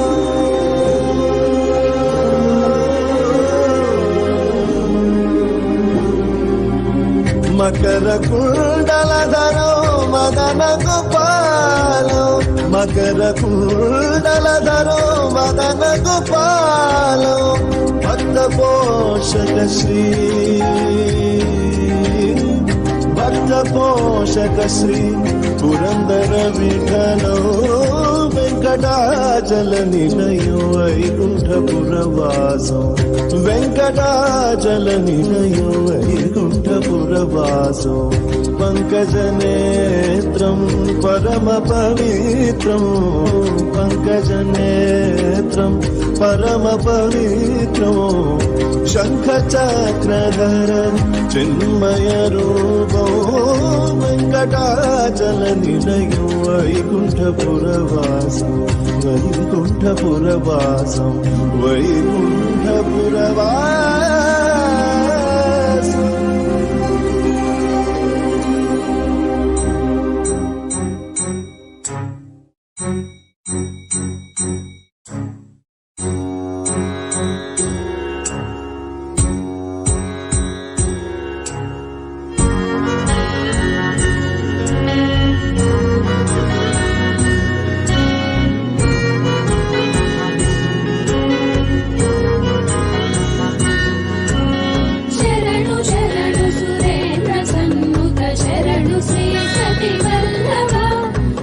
शरणु सुरेन्द्र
केशव मधुसूदन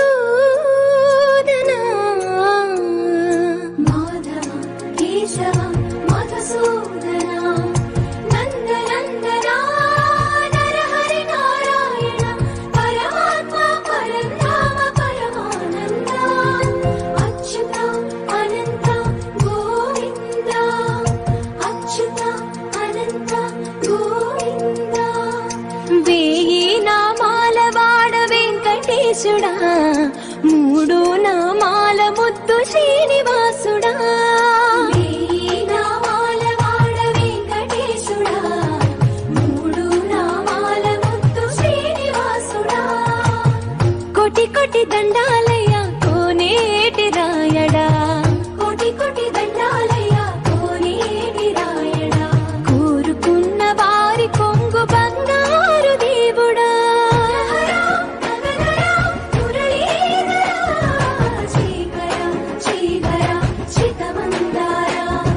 సర్వేశ్వర పరమేశ్వర శాంతాకార శంఖ చక్రధర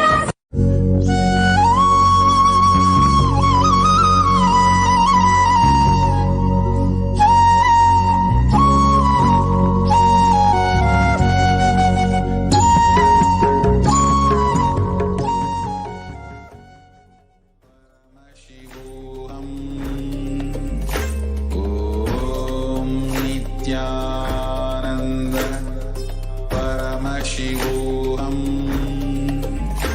ॐ नित्यानन्द परमशिवोऽहम्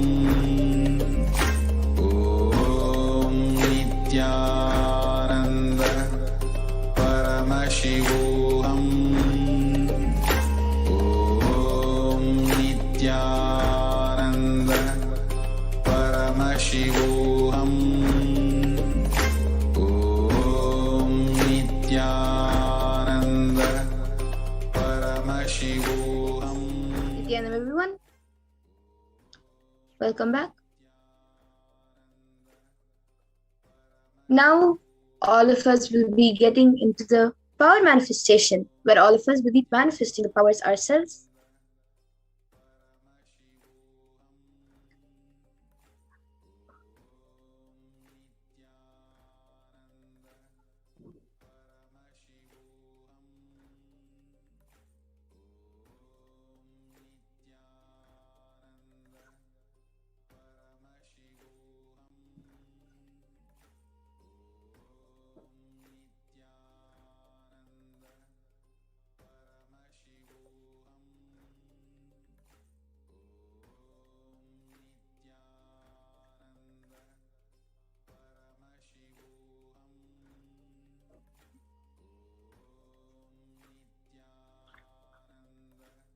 So today, after the powerful Bhavasamadhi darshan of Bhagavan Venkateshwara with the Supreme Pontiff of Hinduism, Jagadguru Mahasannidhanam, His Divine Holiness Bhagavan Nithyananda Paramashivam, all of us are now initiated into the third eye awakening and various other powers.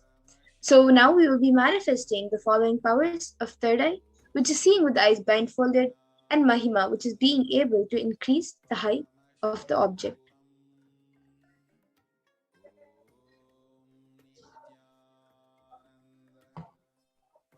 So with the grace and blessings of the Supreme Pontiff of Hinduism and the powerful Diksha that all of us have received during the Bhavasamadhi darshan, with all the powerful cognitions, powerful conclusions, and life positivity, we are now awakened in our consciousness, which are now awakened in our consciousness. The manifestation of these extraordinary Shaktis maps all of the powerful cognitions into our consciousness, which is every ultimate truth. Jnana is mapped into your consciousness, prajna, and manifests as the possibility and powers of every being, prajnana. So all of you can take a few minutes and quickly set up for the manifestation. You can set up an eye band or an opaque cloth, then the Jnananjana, and then the Aushada, then a Krishnasila, mirror or a yantra, and a paper and pen, and a timestamp camera. So if you can take a minute and arrange these items, the alchemy products which are needed for the manifestation.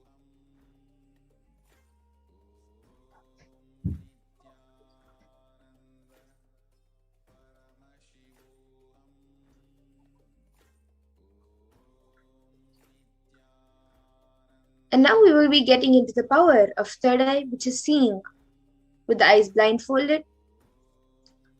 The Shastra Pramana for the power of third eye is from the Vijnana Bhairava Tantra. Swadehe jagato vapi sukshma sukshmatarani cha kapalantarmanonyasya tishtanmilitalochanaha kramena manasodadyat lakshaye lakshyamuttamam. The translation of this verse is, by fixing the mind on the inner space within the crown center and sitting stably without any movement, having the eyes closed in succession, by that stability of the mind in inner space through the power of the third eye, one directly sees the ultimate goal Lakshyam by having the vision beyond the sight that reveals any object or place, attaining the space of oneness with the source Paramashiva. The next is the Apta-pramana of the power of third eye, where Krishna initiates Arjuna into the power of third eye. Natu mam shakyase drashtu manenaiva svachakshusha divyam dadami te chakshu pashyam me yogamaishwaram. Bhagavan Krishna says to Arjuna, but you cannot see my cosmic form with these physical eyes of yours. Therefore I grant you divine third eye vision. Behold my cosmic opulence. In the Hindu Purana Bhagavad Gita, Bhagavan Krishna initiates Arjuna into the power of third eye to behold Krishna's Vishwarupa Darshan, the vision of his cosmic form. In the 11th chapter of Bhagavad Gita, which contains the description of Bhagavan Krishna's cosmic form, is completely narrated by Arjuna as he sees Bhagavan Krishna through his third eye. And the Atma Pramana for this power of third eye is in Swamiji's own words. The first experience that I was able to see everything around me, above me, the whole 360 degree, 10 directions, below me, everything, I realized not only I was able to see, I was able to feel, experience all of that as me. The next is the Pratyaksha Pramana, the empirical evidence from observation and scientific experimentation. So studies were done on the Supreme Pontiff of Hinduism himself using a PET, a positron emission tomography, and it was measured that when doing daily activities, there is high activity measured in the brain where the third eye is located, and when in deep samadhi state, only the third eye region is active and almost 90% of the rest of the brain is at peace. And now we will be doing the Sakshi Pramana. We will be manifesting the powers ourselves. So all of you can take a minute and click on the timestamped camera, which is an application from the App Store. Ensure that the time is shown on the screen and make sure that the camera is facing you. So please take a few moments to set this up.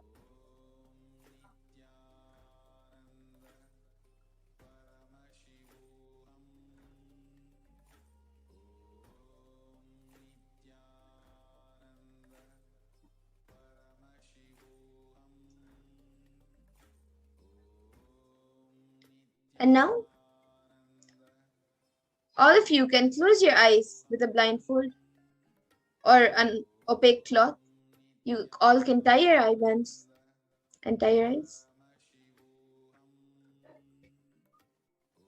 So we will be doing a round of 3 minutes. So now we will be projecting an image for you. Then begin verbalizing whatever is revealed to you through the divine third eye. Yes, so now all of you can see what is being projected on the screen using your third eye and start verbalizing whatever you see. The picture is projected in front of all of you.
Paramashivoham. Om Nithyananda Paramashivoham. Om Nithyananda Paramashivoham. Om Nithyananda Paramashivoham. Om Nithyananda Paramashivoham. Om Nithyananda Paramashivoham. Om Yes. Nithyananda Now please relax. You can remove your eyebrows and slowly open your eyes.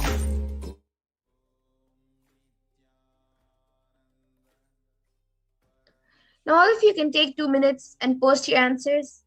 You can type down your answers of whatever was revealed to you in your third eye. And you can also upload your power manifestation videos, pictures, and post your answers and experience with the hashtags of hashtag Nithyananda, hashtag Bhavasamadhi, and hashtag Venkateshwara on your social media platforms.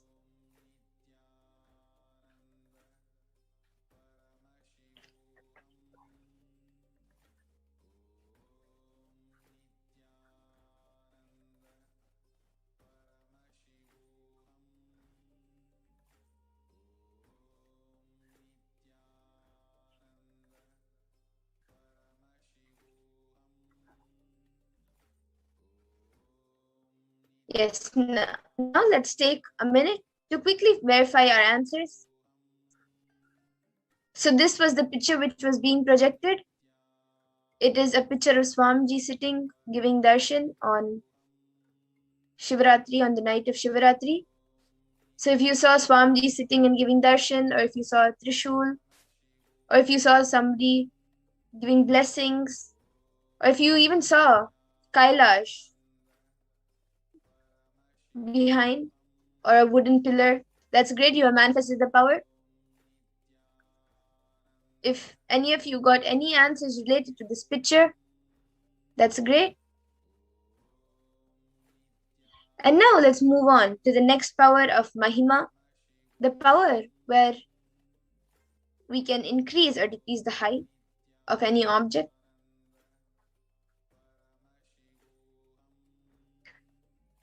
So the Shastra Pramana for the power of Mahima is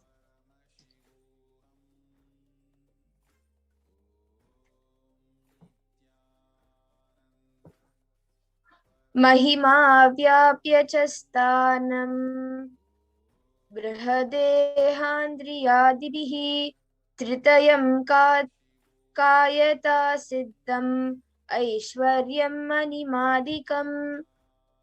Bhagavan Paramashiva says, Mahima is the power to exist pervasively with the help of huge bodies, organs, and such others.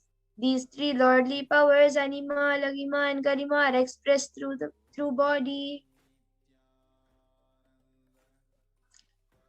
The Apta Pramana, or the power of Mahima, is from the great Purana of Ramayana, when Lord Hanuman wanted to cross the ocean to reach Lanka, where Devi Sita was held hostage.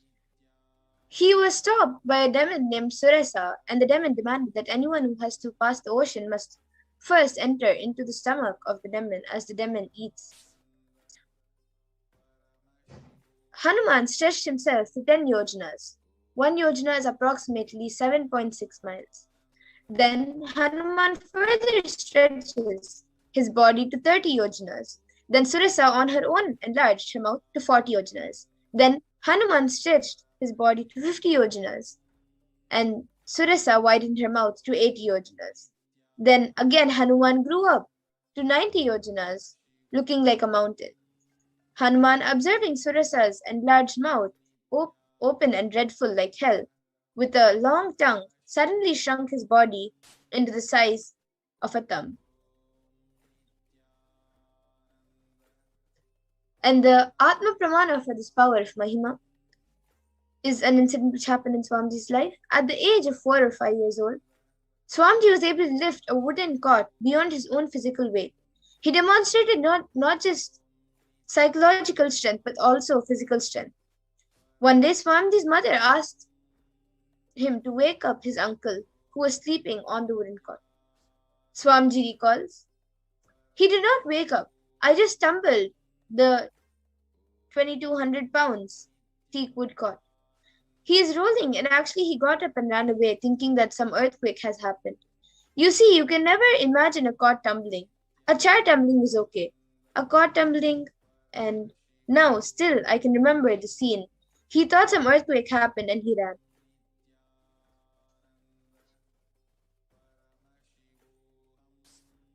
And you can now, all of you can see the pictures of Sakshi Pramana, where few of the 1,000 disciples who have been initiated into this power have posted their experience on social media. And now we will all be getting into the power of Mahima, where all of you will be manifesting this power.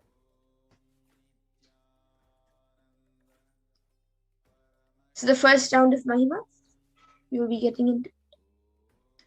So all of you can once again click on the timestamp camera, which is the application from the App Store. And should the time is shown on the screen, make sure that the camera is facing you. So please take a few moments to set this up.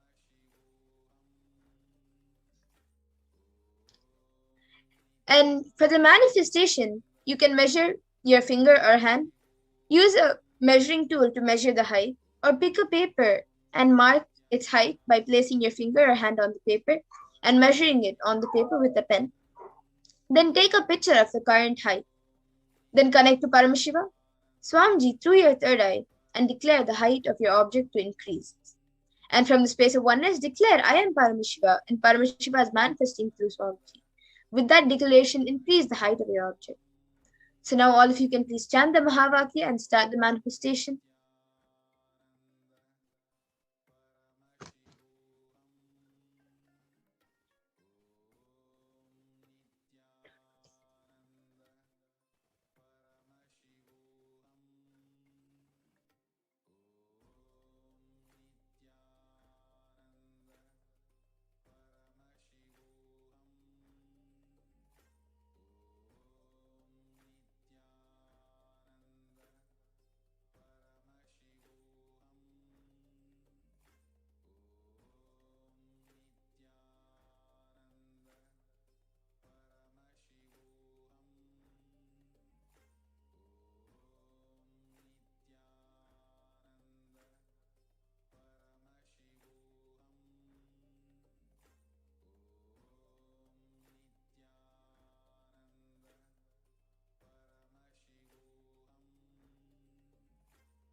Nithyananda Paramashivoham. Om Nithyananda Paramashivoham. Om Nithyananda Paramashivoham. Om Nithyananda Paramashivoham. Om Nithyananda Paramashivoham. Om Nithyananda Paramashivoham. Om Nithyananda Paramashivoham. Nithyananda Paramashivoham. Om Nithyananda Paramashivoham. Paramashivoham. Om Nithyananda Paramashivoham. Om Nithyananda Paramashivoham. Om Nithyananda Paramashivoham. Om Nithyananda Paramashivoham. Om Nithyananda Paramashivoham. Om Nithyananda Paramashivoham. Om Nithyananda Paramashivoham. Om Nithyananda Paramashivoham. Om Nithyananda Paramashivoham. Om Nithyananda Paramashivoham. Yes. Now let's all move on and let's take a minute to verify. So please remeasure the height of your finger or hand and click a picture of the object after the manifestation of Mahima. And you can compare the previous height with the current one, and any change in this indicates the power manifestation has happened. So if you can take a minute to remeasure your finger or hand.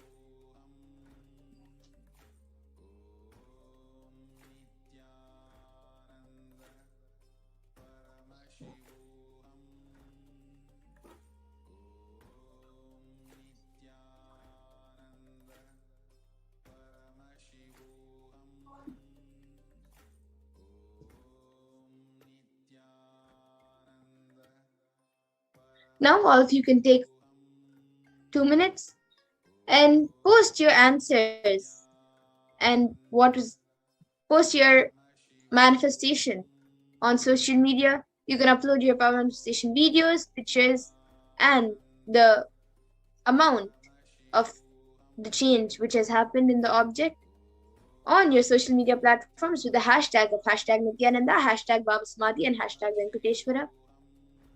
So you can take 2 minutes to do this.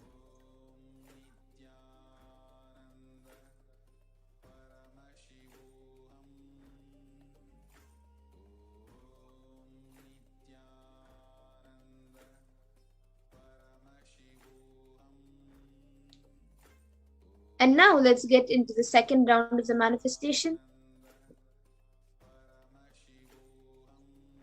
So once again, all of you can click on the timestamp camera, ensure that the time is shown on the screen and the camera is facing you.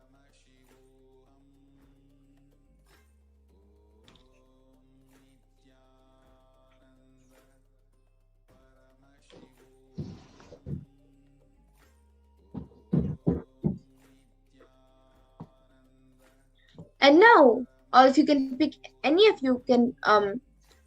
object that you can use to manifest the power by increasing its height, like a scale, a pen, or maybe a spoon, anything which you can increase its height or size.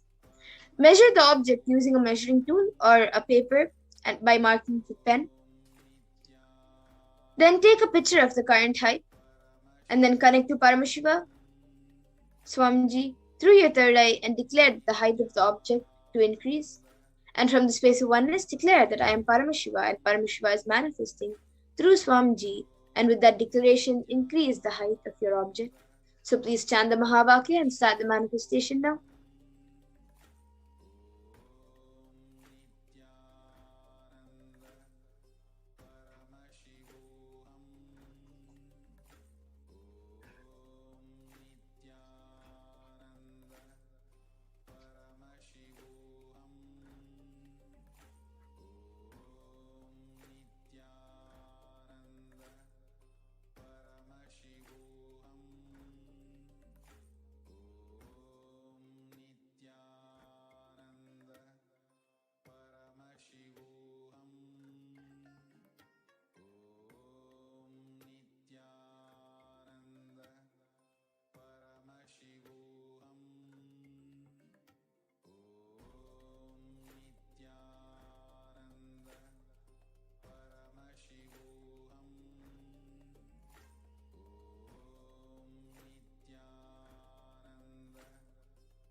Nithyananda Paramashivoham.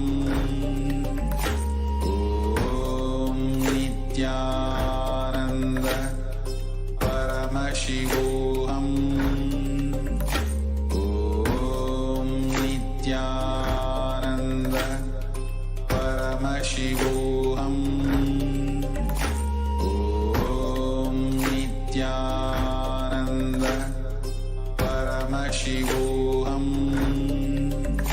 Om Nithyananda Paramashivoham. Om Nithyananda Paramashivoham. Om Nithyananda Paramashivoham. Om Nithyananda Paramashivoham. Om Nithyananda Paramashivoham. Om Nithyananda Paramashivoham.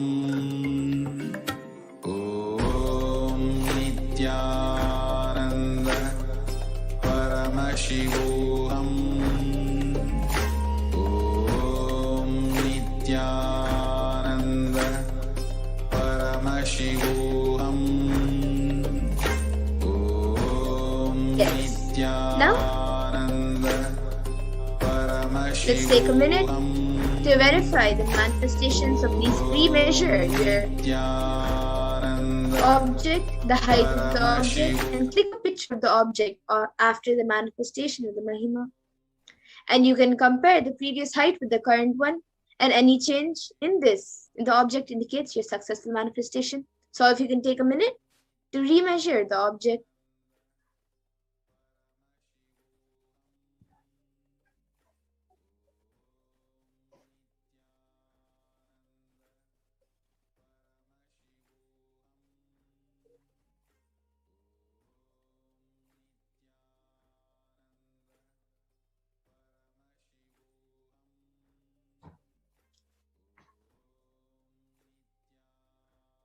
Now, if you can take 2 minutes and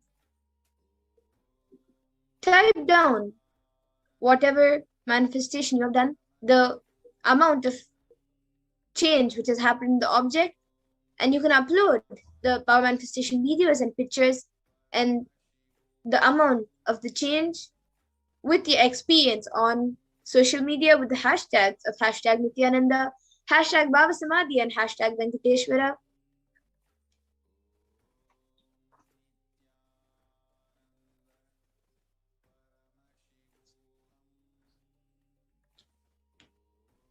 And now let's move into the next round, the third round of Mahima.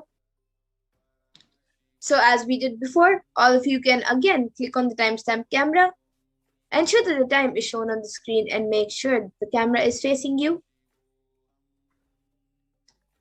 And in this round, you can pick a partner you want to manifest the power of increasing their height with. Have your partner measure their own height using a leveled surface like a book or a ruler and mark the top with a pen. And make sure that take a picture of the current height, then connect to Paramashiva Swamiji through your third eye and declare that the height of the person you are manifesting for should increase. And from the space of oneness, declare, I am Paramashiva, and Paramashiva is manifesting through Swamiji. And with that declaration, increase the height of your object. Now, if you can chant the Mahavakya and start the manifestation.